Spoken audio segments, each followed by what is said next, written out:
Welcome to VARINDIA News Hour. Russia-Ukraine conflict impacting global economy. When Russia's President Vladimir Putin invaded Ukraine on February 24, he wanted his neighboring country's denazification, demilitarization and its neutrality with regard to his strategic tussle with the West. The invasion followed Ukrainian President Volodymyr Zelensky's refusal to give up the demand for his country to be a member of the North Atlantic Treaty Organization or NATO and acknowledge bordering Donbass, Luhansk and Donetsk regions as independent states. Zelensky no longer wants to be part of the US-dominated military alliance whose expansion in Eastern Europe had rattled Putin. Zelensky is also willing to be neutral and discuss the future of Luhansk and Donetsk, but the concessions have come only after huge costs like cities wrecked, thousands dead and millions displaced. Zelensky is overconfident that NATO would fight on Ukraine's behalf in the event of an invasion by Russia, whereas NATO was never willing to make Ukraine its member, a prerequisite for Western forces to directly join any war against Russia.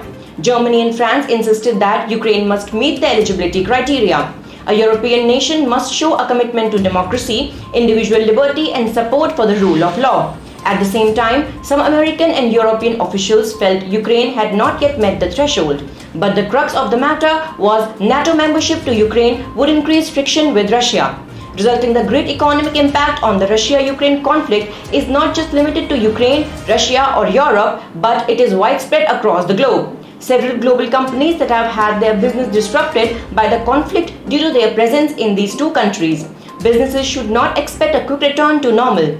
From closures to the suspension of potential investments and ongoing projects such as the Nord Stream 2 natural gas pipeline, disruption is rife and will take some time to untangle. Further, in the backdrop of ongoing conflict and other factors. As per the estimations for East Europe's real GDP growth has been revised downward by 5.1 percentage points in March 2022. Both Ukraine and Russia are forecast to contract by around 10% in 2022. An economic outlook such as this will play a major role in a company's business decisions. Major companies like Coca-Cola closed its plant in Ukraine while Carlsberg closed its breweries.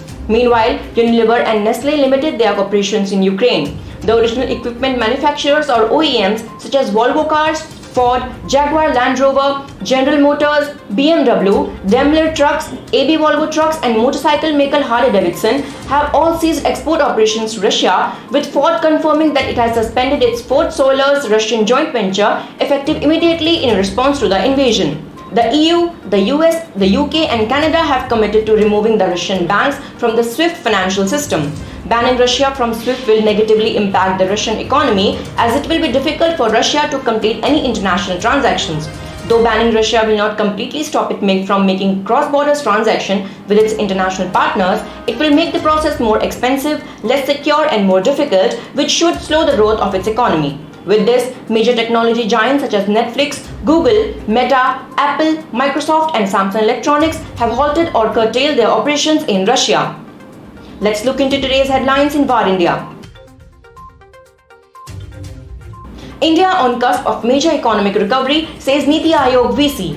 Niti Aayog Vice Chairman Rajiv Kumar said that India is on the cusp of a major economic recovery and talks of possible stagflation are overhyped as a strong economic foundation is being laid with the reforms carried out by the government over the last 7 years. Regarding concerns over possible risk of stagflation, Kumar said the Indian economy is projected to grow 7.8% in the current fiscal and this is nowhere near the definition of stagflation. Caduceus raises $4 million in Series A investment round. The world's first metaverse protocol, Caduceus, has raised $4 million in an oversubscribed Series A round, jointly led by Susquehanna International Group, the leading trading and technology firm for cryptocurrency. The funds will help the future development of decentralized rendering and edge cloud computing as part of the Caduceus metaverse protocol. Caduceus utilizes decentralized rendering and edge computing along with extended reality technology to bring developers, creators, and users an unmatched metaverse experience. Samsung officially launches its new Galaxy M33 5G. Samsung Galaxy M33 5G specifications, availability details and prices have been announced as the smartphone goes official in India. The key highlights of Samsung Galaxy M33 5G include big battery capacity, 120Hz display and a 50 megapixel primary camera. It will use a 5nm chipset and 6000 mAh battery in the phone. The base 6GB plus 128GB storage model is priced at Rs 18,999 and the 8GB plus 128GB storage variant will cost Rs 20,499. The regular sale will begin on April 8 via Amazon and Samsung India stores. Amazon announces Smbhav Entrepreneurship Challenge 2022. Amazon has announced the launch of the Amazon Smbhav Entrepreneurship Challenge 2022, which is designed around the theme of Make in India. Amazon Smbhav Entrepreneurship Challenge is open to startups across all industries, verticals and business models.